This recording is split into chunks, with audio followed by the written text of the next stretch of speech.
Hello student, this is Mahesh Nagar and you are watching English and Commerce Pathshala. So, in today's video, I'm going to explain you all the objectives of economics of class 12th जो कि नई question bank में है। उसके economics के सभी पूरी units के जो ऑब्जेक्टिव्स है सबके आंसर्स मैं आपको बताने वाला हूँ। So keep your pen and paper ready to write to note down all the important answers. ठीक है, अगर आपने प्रिंट आउट ले रखा है इसका तो आप जैसे एमसीक्यू और टिक लगा सकते हैं या उसी पेपर में आप लिख सकते हैं। तो चलिए शुरू करते हैं। यूनिट फर्स्ट एमसीक्यूज है meaning of micro economics. Micro economics का मीनिंग होता है स्टडी ऑफ स्पेसिफिक यूनिट, यानी कि ए ऑप्शन सही है। Micro and macro both economics are complementary, यानी कि एक दूसरे से अलग नहीं है, एक दूसरे से जुड़े हुए हैं। थर्ड है in which of the following economy importance is given to social welfare. Social welfare को किस इकोनॉमी में इम्पोर्टेंस दिया जाता है, तो वो आएगा सोशलिस्टिक इकोनॉमी, यानी कि बी ऑप्शन। फोर्थ है identify the central economic problem which is related to the quantity of produced goods. Produced goods की क्वांटिटी से रिलेटेड कौन सी प्रॉब्लम है, तो व्हाट टू प्रोड्यूस वाली प्रॉब्लम, यानी कि ए ऑप्शन। फिफ्थ है micro economic studies. Micro economic किसकी स्टडी करता है, तो स्पेसिफिक फर्म्स की स्टडी करता है, बी ऑप्शन। ठीक है स्टूडेंट, उसके बाद इसमें इतने ही ऑब्जेक्टिव्स है। उसके बाद यूनिट सेकंड में चलते हैं जहाँ पर 1 नंबर के 4 आएंगे, 2 नंबर का 1, 3 नंबर के 2 और 5 नंबर का 1। मतलब बहुत इंपॉर्टेंट है ये, बहुत ज़्यादा नंबर के आएंगे इसमें से। MCQ when marginal utility is zero total utility. Total utility क्या होती है, उसके बाद स्टार्ट्स डिमिनिशिंग, घटना शुरू हो जाती है, क्योंकि मार्जिनल यूटिलिटी नेगेटिव जाना शुरू हो जाती है। तो इसमें फर्स्ट ऑप्शन है मार्जिनल यूटिलिटी में बी। मार्जिनल यूटिलिटी क्या हो सकती है, पॉजिटिव हो सकती है बिल्कुल, नेगेटिव हो सकती है बिल्कुल, ज़ीरो हो सकती है बिल्कुल। तो ऑल ऑफ द एबो, यानी कि तीनों ही इसमें जो है वो हो जाएंगे, कोई दिक्कत नहीं है, सबके सब हो जाएंगे। थर्ड है downward slope of indifference curve shows. Downward slope जो होता है इंडिफरेंट कर्व का वो क्या होता है, ठीक है, तो वो क्या चीज़ को इंडिकेट आपका करता है, पॉजिटिव स्लोप को, नेगेटिव स्लोप को, स्टैटिक फिक्स स्लोप को, या नन ऑफ द एबो। तो स्टूडेंट्स इसमें ऑप्शन ए आएगा, क्योंकि यहाँ पर दो कमोडिटीज़ की बात होती है, commodity A and commodity B. तो हम कमोडिटी ए के लिए बात करते हैं अगेंस्ट कमोडिटी बी, इसलिए वो पॉजिटिव स्लोप होगा। The utility from last consumed unit is called. Last consumed unit से जो यूटिलिटी आती है वो मार्जिनल यूटिलिटी आती है, ए वाला ऑप्शन। उसके बाद फिर इन द ब्लैंक्स पे आ जाइए। Total utility is a sum of utility, marginal utility, यहाँ पर आंसर आएगा marginal utility. High indifference curve shows high satisfaction, high satisfaction. Third है utility has a power to satisfy the wants of human being, human being, ये answer आएगा। Law of demand is A, यहाँ law demand लिखा है तो law of demand is A. Law of demand जो है वो क्या है, ठीक है स्टूडेंट, लॉ ऑफ डिमांड जो है वो क्या है, तो वो क्या होता है, एक क्वालिटेटिव स्टेटमेंट होता है। क्या होता है, क्वालिटेटिव स्टेटमेंट। फिफ्थ है when the change in the demand of a commodity is less than the change in its price then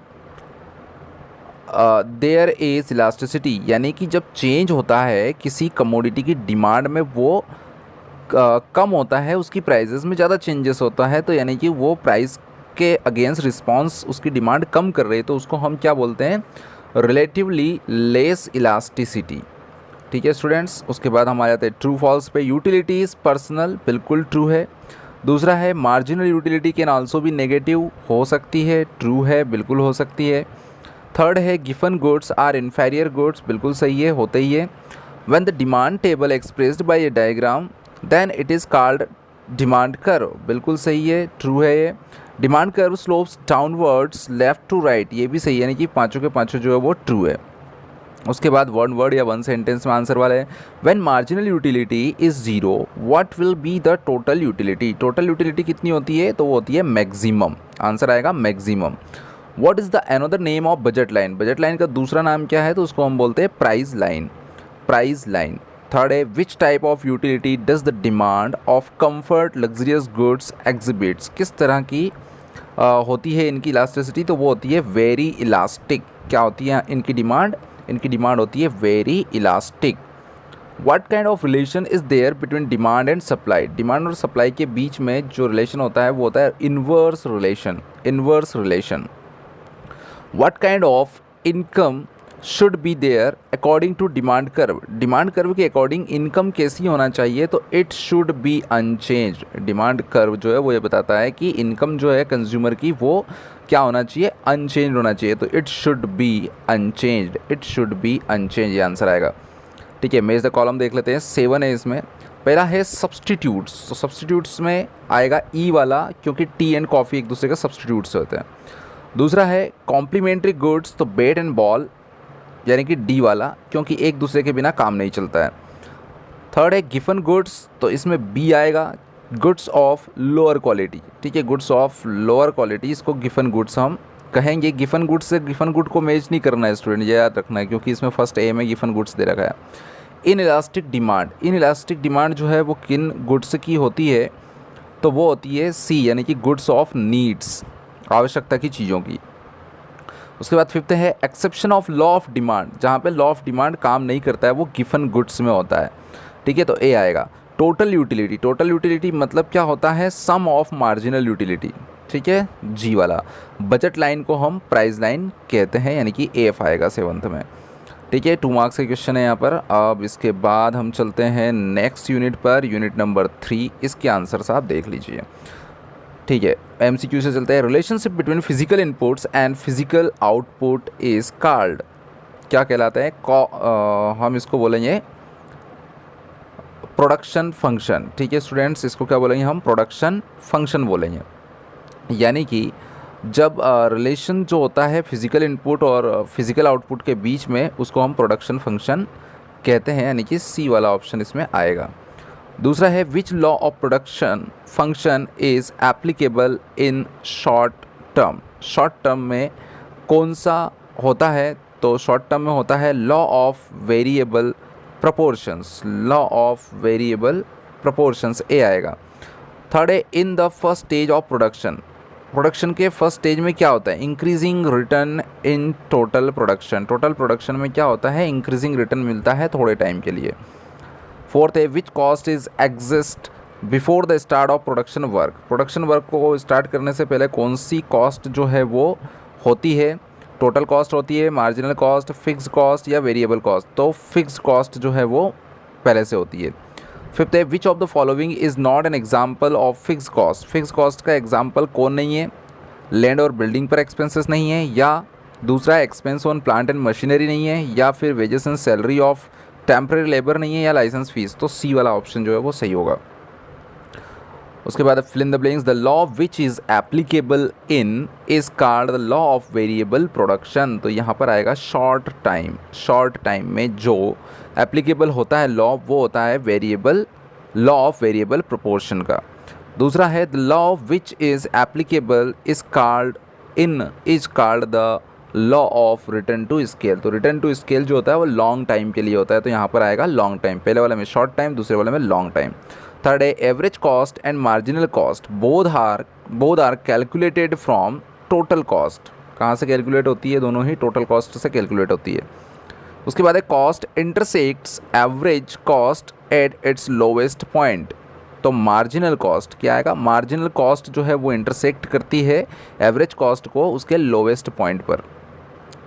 fifth वाला है in case of increase in the number of firms in the market supply, ठीक है, तो अगर market में कई सारी firm जो है वो एक ही गुड्स की बढ़ जाती है तो क्या होता है उससे, तो क्या हो जाएगा, supply will also increase, supply will also increase, ये उसका आंसर हो जाएगा।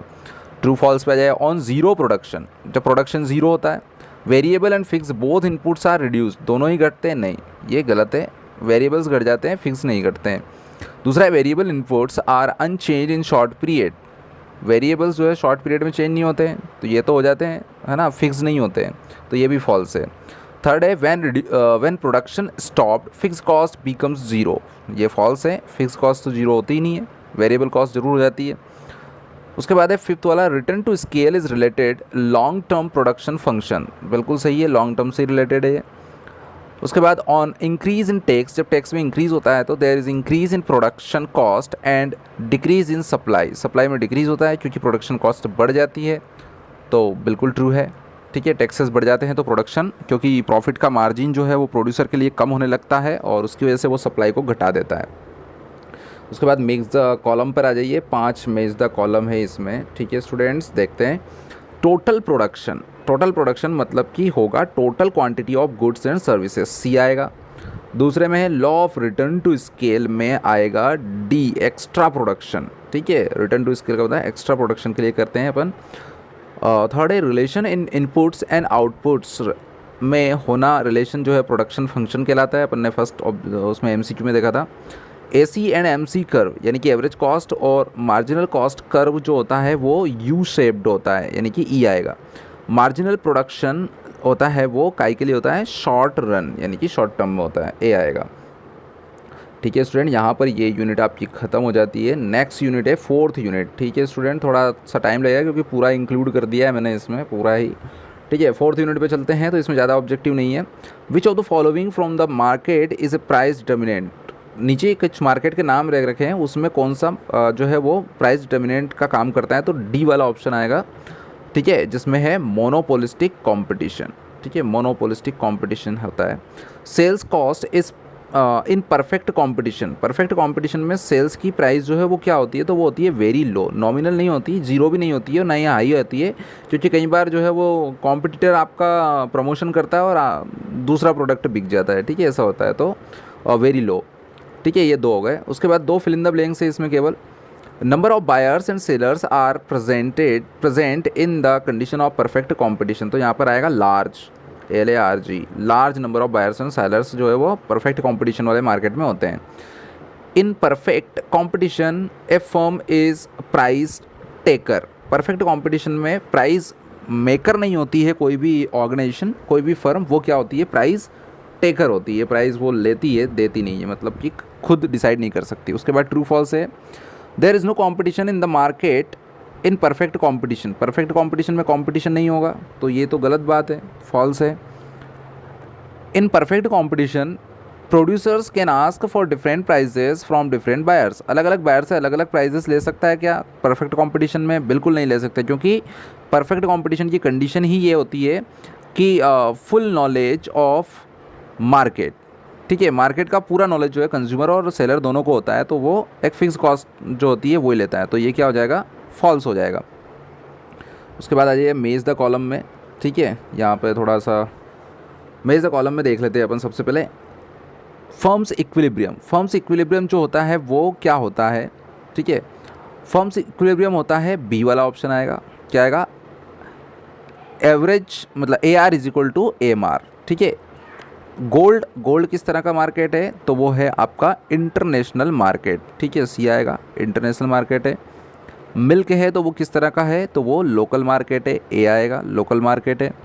उसके बाद क्लॉथ है तो वो कौन से है, नेशनल मार्केट है। क्लॉथ है तो वो कौन से मार्केट है, वो लोकल मार्केट है। ठीक है स्टूडेंट्स, तो यहाँ पर ये आपका यूनिट जो है वो 4th भी ख़त्म हो जाती है।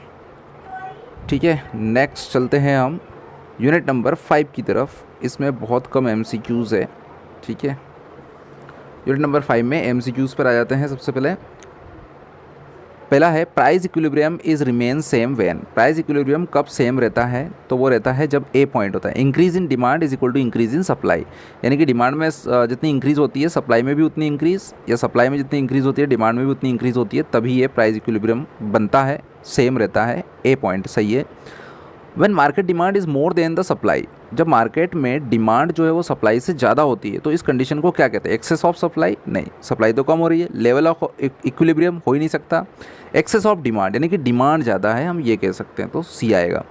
फिल इन द ब्लैंक्स, ठीक है, बहुत ज़्यादा नहीं है, 2 ही है इसमें फिल इन द ब्लैंक्स भी आपके। पहला है means the condition of equilibrium, equilibrium की कंडीशन किसे कहते हैं, तो जब supply is equal to demand, क्या आएगा, supply is equal to demand means the condition of equilibrium. Second है means to determine such price of a commodity which is in state of equilibrium, तो लगभग सेम है ये। Answer है when the market demand equals market supply, क्या लिखेंगे, when the market demand equals market supply, ये answer होगा। Floor price is also called, floor price को क्या कहते हैं, तो इसको हम बोलेंगे minimum support price, minimum support price या MSP, ये भी हम उसको कहते हैं। ठीक है, यहाँ पर ये 5th यूनिट ख़त्म हो जाती है, आधा हो चुका है, आप टेंशन मत लीजिए, ज़्यादा बोर होने की ज़रूरत नहीं है, फटाफट हो जाएगा। 6th यूनिट पे आ जाता है, stock is a quantity measured on a specific point of time, answer आएगा point of time. Are the goods which are use to produce another goods, कौन से गुड्स होते हैं, intermediate goods, intermediate goods are those goods which are used to produce another goods. The loss occurred because of the damage of fixed asset is called, जो loss आता है उसको हम बोलते हैं डेप्रिसिएशन। फिक्स असेट को यूज़ करके जो लॉस होता है वो डेप्रिसिएशन होता है, उसमें यूज़ टूट फूट हो जाती है यूज़ से। The car purchase by the family is called consumer goods, car अगर कोई कंपनी अपने लिए शोरूम वाला बेचने के लिए लाया है तो वो कंज्यूमर गुड्स नहीं होता है, लेकिन वो क्या हो गया, फाइनल गुड्स भी हो गया एक तरह से, क्योंकि कंज्यूमर ने फैमिली के यूज़ के लिए कार खरीदी है तो वो कंज्यूमर गुड्स से हो गया, क्योंकि वो कंज्यूम कर रहा है उसको। In the calculation of national income, national income का जब हम कैलकुलेशन करते हैं तो वहाँ पे ट्रांसफ़र कॉस्ट, ठीक है, या ट्रांसफ़र पेमेंट्स जो होते हैं, ट्रांसफ़र पेमेंट्स यानी कि पेमेंट्स टू ट्रांसपोर्टेशन, ट्रांसपोर्टेशन को जो पेमेंट देते हैं वो इंक्लूड नहीं करते हैं। क्यों नहीं करते हैं, क्योंकि इसमें जो प्रोडक्ट होता है उसकी कॉस्ट में कोई इन्हेंसमेंट नहीं आता है, यानी कि उसमें वैल्यू एडिशन नहीं होता है, ठीक है, इसलिए इसको इंक्लूड नहीं करते हैं। ठीक है, ये ख़त्म हो जाता है। 7th यूनिट पे आ जाइए, बस 3 यूनिट और बची है क्योंकि एक तो हट ही गई है 8th वाली तो।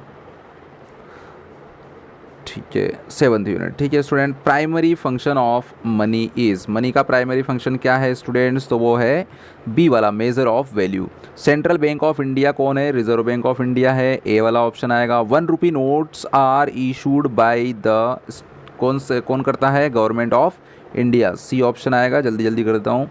विच is called the bank of people, लोगों का बैंक किसको कहते हैं, तो इसको बोलते हैं कमर्शियल बैंक को। ठीक है, 5th है कमर्शियल बैंक, कमर्शियल बैंक क्या करती है, कमर्शियल बैंक करती है सी वाला काम, ठीक है, और बी वाला काम, मतलब accept the deposit of public, public की डिपॉजिट भी एक्सेप्ट करती है और उनको लोन भी देती है, बोथ बी एंड सी दोनों आएगा, यानी कि डी वाला ऑप्शन आएगा।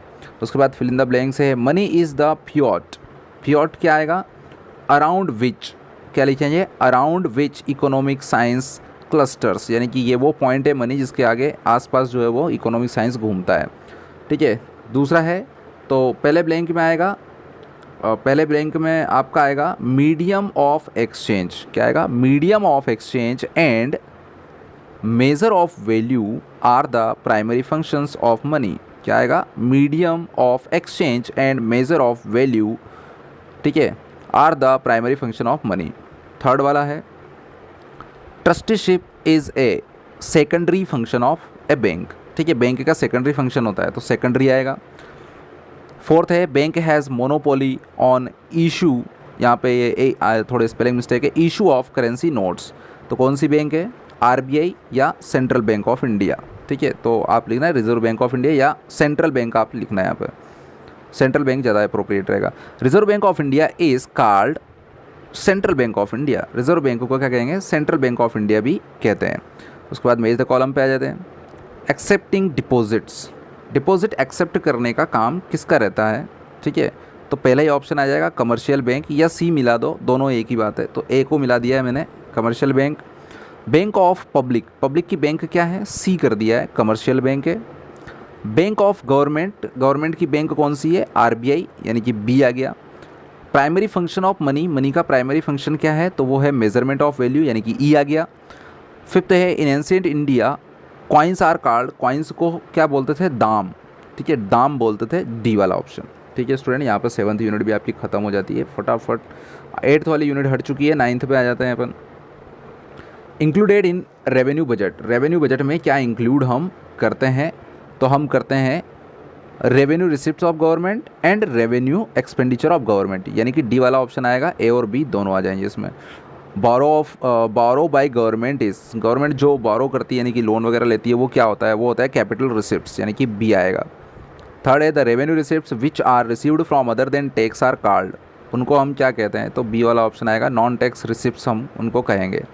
What is the tax card which is borne by the person who paid it. इसको समझ लो पहले कि ऐसा टैक्स जो व्यक्ति पे करता है वो खुद ही उसको, मतलब उसका भार उसी के ऊपर पड़ता है, ठीक है। तो जैसे कि मैं यूज़ कर रहा हूँ कोई चीज़, तो मैं ही टैक्स पे कर रहा हूँ, तो उसको बोलते हैं हम डायरेक्ट टैक्स। उसको क्या बोलते हैं, डायरेक्ट टैक्स। फिफ्थ है, when the budget is called a deficit budget.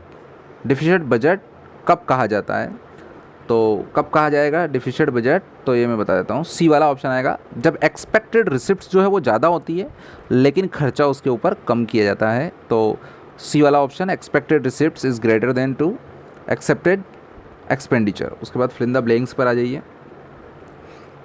Wealth tax is a direct tax. मेरी वेल्थ पर मुझे ही टैक्स देना पड़ता है, इसलिए ये क्या हो जाएगा, एक डायरेक्ट टैक्स हो जाएगा। दूसरा है receipt of interest on loan is a receipt. Loan पर जो रिसिप्ट होती है उसको क्या बोलते हैं, नॉन टैक्स रिसिप्ट्स बोलते हैं हम, नॉन टैक्स रिसिप्ट, क्योंकि जो लोन पर इंटरेस्ट दिया जाता है उसके ऊपर टैक्स देने वाले को टैक्स नहीं पे करना पड़ता है। थर्ड है, capital expenditure are made for long duration. Capital expenditure long duration के लिए और रेवेन्यू एक्सपेंडिचर शॉर्ट टर्म के लिए होता है। फोर्थ पे आ जाइए, expected expenditure is equal to क्या होगा, expected receipts called balance budget. Balance budget कब होगा, जब एक्सपेक्टेड एक्सपेंडिचर एक्सपेक्टेड रिसिप्ट्स या इनकम के बराबर होगा, तभी क्या होगा, इनकम लिख दो, एक्सपेक्टेड इनकम के बराबर होगा तभी बैलेंस, मतलब जो बजट है वो बैलेंस बजट होगा। Deficit budget is equal to expected income minus expected expenditure, minus क्या आ जाएगा, एक्सपेक्टेड एक्सपेंडिचर। मैं इस कॉलम पर आ जाते हैं। पेमेंट ऑफ पेंशन, पेंशन का जो पेमेंट करते हैं वो क्या होती है, वो होती है एक्सपेंसेस ऑन स्कीम्स, डी वाला ऑप्शन। दूसरा है capital expenditure. Capital expenditure investment इन शेयर्स, शेयर में इन्वेस्टमेंट करना कैपिटल एक्सपेंडिचर होता है। थर्ड है टैक्स रेवेन्यूज़। टैक्स रेवेन्यूज़ होता है रेवेन्यू रिसिप्ट्स, रेवेन्यू रिसिप्ट्स मानते हैं। बोरोइंग होती है कैपिटल रिसिप्ट्स, बी आएगा कैपिटल रिसिप्ट्स। फिफ्थ है law and orders. Law and orders जो है वो क्या होते हैं, सी आएगा बचा हुआ। नॉन डेवलपमेंट एक्सपेंसेस है, लॉ एंड ऑर्डर्स पर खर्च करना किसी तरह का कोई डेवलपमेंट थोड़ी होता है। उसके बाद होता है true and false, recovery of loans is a capital receipt. ठीक है, बिल्कुल सही है, कैपिटल रिसिप्ट ही होगी, लोन का जो दिया था उसको रिसीव्ड करना। Government budget in India is presented by central government only. देखिए सेंट्रल गवर्नमेंट जो है इंडिया में प्रेजेंट करती है और स्टेट गवर्नमेंट भी करती है, इसलिए ये क्या हो जाएगा, फॉल्स हो जाएगा। Budget is a statement of income and expenditure of government, बिल्कुल सही है, ठीक है, ट्रू हो जाएगा थर्ड वाला। फोर्थ है tax receipts and non tax receipts both are included in revenue receipts, बिल्कुल सही है, दोनों को की जाती है। फिफ्थ है एक्सपेक्टेड इनकम ऑफ गवर्नमेंट। जब गवर्नमेंट की एक्सपेक्टेड इनकम ज़्यादा हो जाती है एक्सपेक्टेड एक्सपेंडिचर से, तो इसको हम क्या कहते हैं, इस कॉल्ड सरप्लस बजट, नहीं इसको तो डिफिसिट बजट कहते हैं। अगर इसका उल्टा होता, ग्रेटर देन लेस देन इधर उधर होता, तो ये सरप्लस हो जाता। ठीक है स्टूडेंट, 2 मार्क्स का क्वेश्चन है, मतलब 9 यूनिट खत्म हो जाती है। लास्ट यूनिट पर आ जाते हैं। ठीक है, जैसा कुछ स्टूडेंट ने कहा था मैंने एक ही वीडियो में कंप्लीट कर दिया है। ठीक है स्टूडेंट्स, पर बिजनेस स्टडी बच गया है, उसको कल अपन देख लेंगे। 10th यूनिट में MCQ, foreign exchange rate express the value of a currency in terms of see in other currencies. दूसरी करेंसी की टर्म में आपकी करेंसी का रेट जो होता है वो फॉरेन एक्सचेंज रेट कहलाता है। The exchange rate decided by the government is called. Government एक एक्सचेंज रेट डिसाइड करती है, उसको 2 तरह के एक्सचेंज रेट होता है, एक फिक्स होता है एक फ्लोटिंग होता है। तो यहाँ पर आएगा फिक्स एक्सचेंज रेट, ए वाला ऑप्शन सही होगा। थर्ड है included in balance of payment. Balance of payment में क्या इंक्लूड करते हैं, ठीक है, ओनली इंपोर्ट ओनली एक्सपोर्ट, तो दोनों ही करेंगे। ठीक है, इंपोर्ट भी export, import and export of both of goods both, यानी कि सी वाला आएगा। ठीक है, इसमें फोर्थ है item of current account. Current account में क्या आता है, गोल्ड आता है, लोन्स आता है, इंटरेस्ट एंड डिविडेंड्स आते हैं, नहीं बैंकिंग वाला ऑप्शन सही होगा। New economic policy has been declared, कब डिक्लेयर की गई थी, तो सी आएगा इन 1991। ठीक है, 1991 में हुई थी ये। फिल इन द ब्लैंक्स पर आ जाइए। बैलेंस ऑफ क्या आएगा, बैलेंस ऑफ पेमेंट्स, क्या लिखेंगे, पेमेंट नहीं payments. Balance of payments includes both visible and invisible both the items. Second है the objective of business is to earn profit, profit earn करना होता है। हाउएवर इट इज़ नेशनल और international, चाहे national हो या इंटरनेशनल बिजनेस प्रॉफिट ही करना होता है। When rate of domestic currency is reduced against the foreign currency it is called, जब फॉरेन करेंसी के अगेंस्ट आपकी करेंसी का रेट गिर गया हो तो उसको क्या बोलते हैं हम? डीवैल्यूएशन। क्या बोलेंगे? Devaluation, devaluation. फोर्थ है trade is helpful in the time of emergency of different countries, अलग अलग कंट्रीज से जो बिज़नेस करते हैं यानी कि फॉरेन ट्रेड, ठीक है, या इंटरनेशनल ट्रेड जो है वो हेल्पफुल होता है इमरजेंसी के टाइम पर। There is no interference in, कोई भी दखल अंदाजी नहीं रहती है किसकी? Exchange rate system by the government. कौन से एक्सचेंज रेट ऑफ सिस्टम जो है उसमें गवर्नमेंट की कोई दखल अंदाजी नहीं रहती है, तो वो होती है फ्लोटिंग एक्सचेंज रेट, ठीक है। फ्लोटिंग एक्सचेंज रेट जो है मार्केट में सप्लाई, करेंसी की सप्लाई और डिमांड के ऊपर डिपेंड करता है कि वो कहाँ पर सेट होगा, इसलिए गवर्नमेंट का कोई इंटरफेरेंस नहीं रहता है। ट्रू फॉल्स पर आ जाइए, ख़त्म होने ही वाला है, बस टेंशन मत लीजिए। ट्रू फॉल्स है balance of payments account is a mirror of the capacity of an economic development, बिल्कुल सही है। दूसरा है trade balance is a difference between import and export of goods and services of a country, बिल्कुल सही है। तीसरा है new trade policy has been declared in 1991, यह भी ट्रू है। फोर्थ है balance of trade is always balance, बिल्कुल ट्रू, बैलेंस होता ही है। Only visible items are included in balance of payments, नहीं, इसमें इनविजिबल भी होते हैं, इसलिए ये आधा अधूरा सत्य है, इसलिए फॉल्स हो जाएगा। मेज द कॉलम, लास्ट बचता है इंटरनल ट्रेड क्या होता है? बी वाला, with in the boundaries of a country. Balance of payment is always in balance, यानी कि डी आएगा, दूसरे में डी आएगा, पहले में बी, दूसरे में डी, तीसरे में फॉरेन ट्रेड क्या होते हैं? ए आएगा। Between more than one country के बीच में ट्रेड होता है उसको फॉरेन ट्रेड कहते हैं। फोर्थ है डिवैल्यूएशन, अभी अपन ने देखा था, ई आएगा। Decrease the rate of domestic currency in foreign currency के अगेंस्ट डोमेस्टिक करेंसी में डिवैल्यूएशन कहलाता है। फिफ्थ बचता है, फिफ्थ क्या है? आइटम्स ऑफ करेंट अकाउंट के आइटम्स क्या होते हैं? इंपोर्ट एंड एक्सपोर्ट दोनों होते हैं, यानी कि सी आ जाएगा। तो स्टूडेंट्स यहाँ पर होते हैं आपके इकोनॉमिक्स क्लास 12th के सारे ऑब्जेक्टिव ख़त्म। Now only 5 units of business studies are remaining, so most probably, or I can say confirmly, I will upload the video of these 5 units of business study on tomorrow itself. Just go ahead, learn करते रहिए, पढ़ते रहिए, demotivation को दूर भगाइए, सिर्फ motivated रहिए, बहुत अच्छा करिए। आज के इस वीडियो में इतना ही। Thank you very much.